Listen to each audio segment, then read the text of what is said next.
Hello everyone. सभी बड़ों को मेरा सादर प्रणाम, छोटों को ढेर सारा आशीर्वाद और प्यार। मेरे प्यारे भाइयों बहनों, मैं प्रेम पांडे फ्यूचर आईएएस एकेडमी से एक बार फिर से आपके समक्ष खुद को प्रस्तुत करने का एक प्रयास कर रहा हूँ। मेरे प्यारे भाइयों बहनों, विगत 2-3 दिनों से क्लास थोड़ी सी डिस्टर्ब है। इसका रीज़न इसके पहले वाले अंक मैंने आपको बताया था कि मैं प्रेम पांडे सिविल सर्विसेज का एक स्टूडेंट तो मैं हूँ ही, साथ में मैं ताइक्वांडो का नेशनल प्लेयर भी हूँ और उसी का सम्मान समारोह था जहाँ पर पूरे इंडिया से मेरा नाम चयनित हुआ। तो वही अवार्ड फंक्शन वगैरह की तैयारी करना, उन चीज़ों में व्यस्तता के कारण से अंक नहीं हो पा रहे। तो वो अवार्ड मुझे मिल गया और अच्छा भी है कि आप लोगों के आशीर्वाद और प्यार की वजह से आज मैं थोड़ा बहुत कुछ बुलंदियों तक अपने आप को पहुंचाने का एक प्रयास कर रहा हूँ। कल के अंक में मैं आपको जब वीडियो बनाऊंगा तो वो सर्टिफिकेट लाइव और मेडल भी आपको लाइव दिखाऊंगा। मैं आज ही दिखाने वाला था लेकिन थोड़ा सा तैयारी नहीं कर पाया, तो इसलिए मैं आपको नहीं दिखा पाया। तो फिलहाल इधर उधर की बातें ना करते हुए हम आज का ये अंक शुरू कर रहे हैं। मैंने आज सुबह पेपर पढ़ा। पेपर में एक बहुत अच्छा अंक निकला हुआ था मेरे प्यारे भाइयों बहनों। वो यूपीएससी और स्टेट पीसीएस के एग्जाम्स में मेंस के लिए बहुत अच्छा टॉपिक था। तो मुझे उसी वक्त मैंने उसको अंडरलाइन कर लिया था कि मैं इस टॉपिक पर आज बात करूंगा। ये वर्तमान में ये चर्चा का मुद्दा भी रहा है और शुरुआत में भारत की आज़ादी के बाद से लेकर आज वर्तमान परिप्रेक्ष्य हमारी राजनीति में जो चल रहा है उसमें ये कहीं ना कहीं बहुत ही ज़्यादा चर्चा का मुद्दा बन के सबके समक्ष प्रस्तुत होता रहा है और आगे भी होता रहेगा। अगर चीज़ें सही नहीं हुई तो ये चर्चा का विषय हमेशा रहेगा। तो सबसे पहले तो आज ये अंक शुरू करने से पहले मैं आपको एक प्रश्न दे रहा हूँ, जिसको आप लोग लिखिएगा। यूपीएससी पीएससी में जो भी मेंस, अपने दिमाग को देखिए। कोई भी किसी भी टॉपिक पे यदि हम लिखते हैं अपने शब्दों में, तो इसका मतलब ये होता है कि उस टॉपिक में हम अपनी भावनाओं को अपने द्वारा व्यक्त कर रहे हैं, खुद से व्यक्त कर रहे हैं। जैसे मान लीजिए हमने किसी पुस्तक से कोई टॉपिक पढ़ लिया, अब उसी पुस्तक से अंडरलाइन करने के बाद उसी पुस्तक से हमने अपने नोटबुक में उस टॉपिक के कुछ अंश को उतार लिया, तो ये हो गया कि हमने उस पुस्तक को उसी लेखक के शब्दों को हमने अपने कॉपी में उतार दिया। इसमें कुछ भी नया नहीं होता है। लेकिन हमने मान लीजिए राष्ट्रपति पढ़ा, तो हमने राष्ट्रपति को लक्ष्मीकांत साहब की किताब से पढ़ लिया। पढ़ने के बाद उसके इम्पोर्टेंट पॉइंट्स, इम्पोर्टेंट फैक्ट्स को हमने उसको कलेक्ट कर लिया।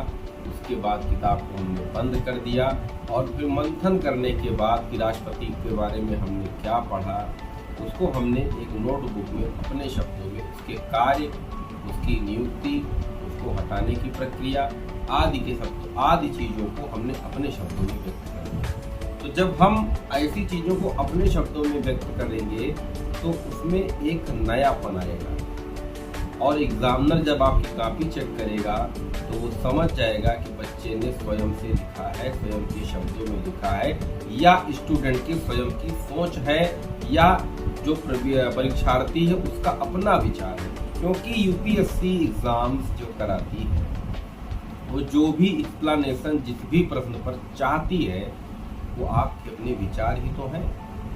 तो मेरे प्यारे भाइयों बहनों, पढ़िए आप किताब से, नोट से, कोई डाउट नहीं। जहाँ से आपको सुविधा मिल रही है आप वहाँ से पढ़िए, लेकिन लिखने का प्रयास आप अपने शब्दों में करें। और जब भी आप किसी के बारे में लिख रहे हैं तो उसके अगर कुछ चीज़ें नकारात्मक भी उसके बारे में ऐसी आपको मिलती हैं तो वो भी हम लिखेंगे, लेकिन लास्ट में हमको हमारा जो पथ होगा, जो वे होगा, वो सकारात्मकता के सिद्धांत के साथ ही समाप्त होगा।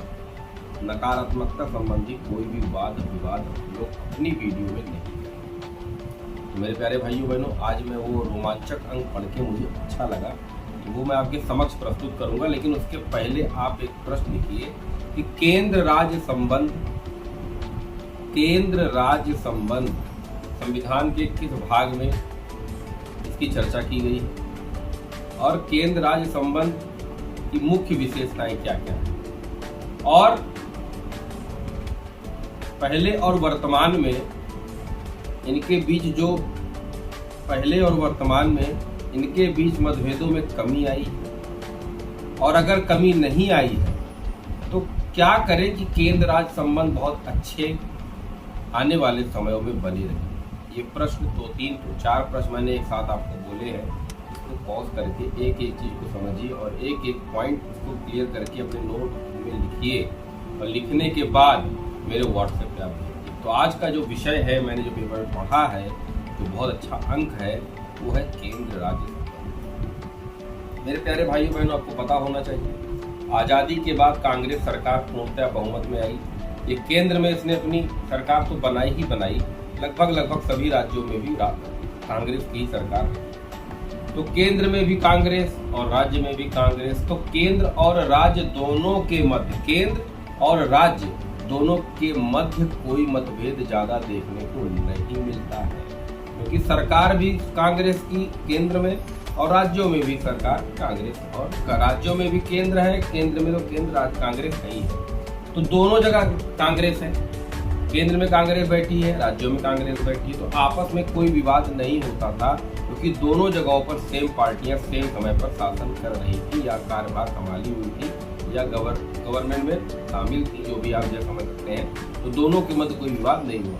लेकिन 1977 में 1977 में मोरारजी देसाई जीत जाते हैं, कांग्रेस हार जाती है। उस समय मोरारजी देसाई जब केंद्र में आते हैं तो लगभग 10 से 12 विधानसभाओं को एक साथ भंग कर देते हैं। क्यों? क्योंकि विधानसभा में कांग्रेस की सरकार थी। तो ये कह के उन्होंने कांग्रेस सरकार को भंग कर दिया कि इनके पास पूर्णतः बहुमत नहीं है, इन्होंने अपना बहुमत खो दिया, इसलिए उन्होंने उनको भंग किया। फिर उसके बाद 1990-92 जब कांग्रेस सरकार वापस आती है तो वो अपने हिसाब से चेंजिंग शुरू कर देती है, जहां जहां उनकी सरकार होती है उसको वो भंग कर देती है। 2004 में कांग्रेस जब जीतती है, उसके बाद कांग्रेस केंद्र और राज्य में थोड़ी नरमी देखने को उस समय से मिलती है। वर्तमान समय में प्रधानमंत्री श्री नरेंद्र मोदी जी केंद्र में भाजपा के साथ स्थापित हैं। लगभग 16 से ज्यादा राज्यों में उनकी अपनी सरकार है। लेकिन अभी डिस्प्यूट जो केंद्र राज्य के बीच में बहुत बड़े पैमाने पे पहले होता आया है, और राज्य साहब के समय में, कांग्रेस की सरकार के समय में, वो अभी देखने को कहीं नहीं मिल रहा। लेकिन अभी भी पेपर में आप पढ़ेंगे तो कभी मणिपुर में कोई बवाल, कभी कलकत्ता पश्चिम बंगाल में कोई बवाल, और कभी कभी दिल्ली में आम आदमी पार्टी का रोज का रोना है कि दिल्ली को पूर्णतः राज्य का दर्जा दिया है। तो ऐसे विवाद अभी भी कभी कभी हमारे सामने निकल के समक्ष आ जाते हैं। लेकिन यहाँ पर अगर मैं अपनी सोच को प्रस्तुत करूँ तो जो मेरा मानना है कि पहले केंद्र और राज्य के मध्य जो संबंध में थोड़ा बहुत मतभेद होता था, आने वाले समय में इस मतभेद को खत्म करना पड़ेगा। क्यों? क्योंकि केवल केंद्र ही एक धुरी पे रहकर संपूर्ण देश का विकास नहीं कर सकता। केंद्र जब तक सभी राज्य मिलकर एक समझौते के माध्यम से, केंद्र और राज्य आपस में मिलकर सहयोगात्मक दृष्टिकोण से, जहां पर ना कोई धार्मिक विवाद होगा, ना कोई राजनैतिक विवाद होगा, ना कोई सामाजिक ऊंच नीच होगी, ना कोई आर्थिक डिस्प्यूट होगा, तब जाकर हमारा पूरा देश, हमारा भारत देश एक स्वर्णिम भारत के निर्माण के पथ पर अग्रसर हो पाए। मेरे प्यारे भाइयों बहनों, मैं आपको बता दूं, किसी की ताली एक हाथ से नहीं बजती है, अपनी मुहावरा सुनो। केवल केंद्र अच्छा करे, राज्य में भ्रष्टाचार व्याप्त हो जाए, तो नहीं हो पाएगा। पहले सेंट्रल, फिर स्टेट, डिस्ट्रिक्ट, एरिया, ये सबको मिलना पड़ेगा। इस विकास की लहर में किसी एक के माध्यम से कार्य संपन्न नहीं हुआ है और न होगा। इस विकास की लहर में भारत के प्रत्येक नागरिक को विकास के इस पथ पर भारत को विकसित बनाने के लिए सबको समान रूप से समान व्यवहार करते हुए, समान दृष्टिकोण के साथ, सकारात्मकता का व्यवहार के साथ साथ भारत के बारे में सोचना होगा, ना कि अपने पर्सनल लाभ के बारे में। तो वो केंद्र राज्य संबंध जब तक अच्छे नहीं होंगे, तब तक आने वाले समयों में राज्यों में ऐसे ही ज्वलंत मुद्दे आपके समक्ष निकल के सामने आएंगे, ऐसे ही बर्बरता आपके सामने निकल के आएगी, ऐसी ही घटनाएं आप पेपर में हर दिन पढ़ेंगे। इसीलिए केंद्र और राज्य, इन दोनों के मध्य बहुत ही सहयोगात्मक समन्वय देखने को जब तक नहीं मिलेगा, तब तक पूर्णतया एक विकसित राष्ट्र की संकल्पना करना एक मिथ्या मात्र है। एक प्रश्न ये लिखिएगा कि केंद्र राज्य संबंध यदि अच्छे नहीं होते हैं तो क्या विकसित राष्ट्र की संकल्पना एक मिथ्या मात्र होगी? व्याख्या कीजिए। देखिए मेरे प्यारे भाइयों बहनों, एक परिवार में 4 भाई हैं, एक भाई आईएएस है, एक भाई क्लर्क है, एक भाई ऑटो चलाता है, एक भाई बॉडीगार्ड है किसी मॉल में। तो हम ये कह सकते हैं कि परिवार के 2 सदस्य डेवलप हैं, बाकी 2 जो है पूर्णतया परिवार को हम विकसित नहीं कह सकते, या पूर्णतया परिवार रोजगार में है ये भी हम नहीं कह सकते। यदि स्टेटस सिंबल की बात आएगी तब भी यार हम नहीं कह सकते। हम 4 हैं, छोटी जॉब में ही हैं, सम्मानजनक पद पर हैं, या नहीं भी हैं, या प्राइवेट सेक्टर में ही किसी कार्य में है, तो हमारा परिवार में ये कहा जाएगा कि हाँ भैया इनका परिवार जो है आज इस परिवार का हर एक सदस्य कमा रहा है, थोड़ा ही कमा रहा है लेकिन कमा रहा है, वो बैठा नहीं, वो बेरोजगार है। किसी भी देश के नागरिकों, कोई भी देश विकास कैसे करता है? जब उस देश का नागरिक विकास करेगा। और नागरिक विकास कैसे करेगा? जब वो पूर्णतः शिक्षित होगा, पूर्णतः रोजगार से पूरा परिवार रोजगार में होगा, सबके पास रोजगार होगा, सबके पास पैसा होगा, सबके पास शिक्षा होगी, सबके पास समानता होगी, सबके पास अपना अपना खुद का एक व्यवहार होगा जो सकारात्मक व्यवहार होगा। तभी तो एक राष्ट्र की संकल्पना, एक विकसित राष्ट्र की संकल्पना हम तभी तो कर पाए जब देश का प्रत्येक नागरिक विकास की लहर में शामिल होगा। जैसे मैं इसको एक छोटे शब्दों में बोलूं कि भारत का प्रत्येक नागरिक आज इनकम टैक्स पे ही है। आज सरकार गृह कर, वाटर टैक्स, तमाम प्रकार के टैक्स ले रही है। क्यों ले रही है? क्योंकि आप ही लोग के डेवलपमेंट में इस पैसे को खर्च करती है। बहुत सारी चीज़ों में सब्सिडी मिलती है, पहले भी मिलती रही, आज भी थोड़ी बहुत मिल रही, थोड़ी बहुत सब्सिडी कम हुई है लेकिन मिल रही है। जैसे गैस हो गया, आपका पेट्रोल हो गया, डीजल हो गया, ये आप ही जब तक आप ही अपना इनकम आप हाइड करके रखोगे सरकार के पास इनकम पहुंचेगी नहीं। अब इनकम पहुंचेगी नहीं, सरकार की मजबूरी कि आपसे महंगाई करके देगी। तो सरकार के जितने भी मोटोज हैं, जितने भी लक्ष्य हैं, तो सभी भारतीय अब तक उसमें सहयोग नहीं करेंगे, सारी चीज़ों को हाइड करते रहेंगे, तो सफलता चाहे वो सरकार की हो, चाहे वो किसी व्यक्ति की हो, किसी समाज की हो, पूर्णतः नहीं हो पाएगी। किसी भी समाज, विकसित समाज की संकल्पना उस देश के नागरिक द्वारा ही होती है। अगर नागरिक विकसित है, नागरिक रोजगार में है, नागरिक पढ़ा लिखा है, शिक्षित है, अपनी पावर्स को समझ रहा है, अपने कर्तव्यों को समझ रहा है, तो धीरे धीरे वो पूरा कौम समझेगा, कौम के बाद राज्य जिला समझेगा, जिला समझेगा तो राज्य मजबूत होगा, राज्य मजबूत होगा तो केंद्र मजबूत होगा, और केंद्र अच्छा से काम करेगा, राज्यों के बीच डिस्प्यूट नहीं होगा। क्योंकि केंद्र और राज्यों के मध्य कभी असमानता का व्यवहार नहीं होना चाहिए, क्योंकि राज्य भी तो केंद्र का ही एक हिस्सा है, भारत का ही एक हिस्सा है। इसीलिए केंद्र और राज्य इन दोनों को मिलकर समय समय पर एक आंकड़ा निकालना चाहिए कि कितना डेवलप हुआ था पिछले साल, अगले साल कितना डेवलप होगा। इस साल मैंने इतना पैसा शिक्षा पे खर्च किया, तब भी कुछ लोग अशिक्षित रह गए, तो उनके ऊपर बजट और बढ़ाया जाए। मतलब बैठ के आपस में सबको एक भाई की तरह, एक दोस्त की तरह, एक मित्र की तरह आपस में डिस्कस करना पड़ेगा। लेकिन आज वर्तमान समय में लड़ाई डेवलप पे नहीं हो रही है, लड़ाई बात पे हो रही है। जब की बार कमल है तो अगली बार साइकिल होगी, साइकिल है तो अब की बार कांग्रेस आएगी, कांग्रेस है तो अब की बार हाथी आएगी। आज डिस्कस हमारा इस मुद्दे पर होगा।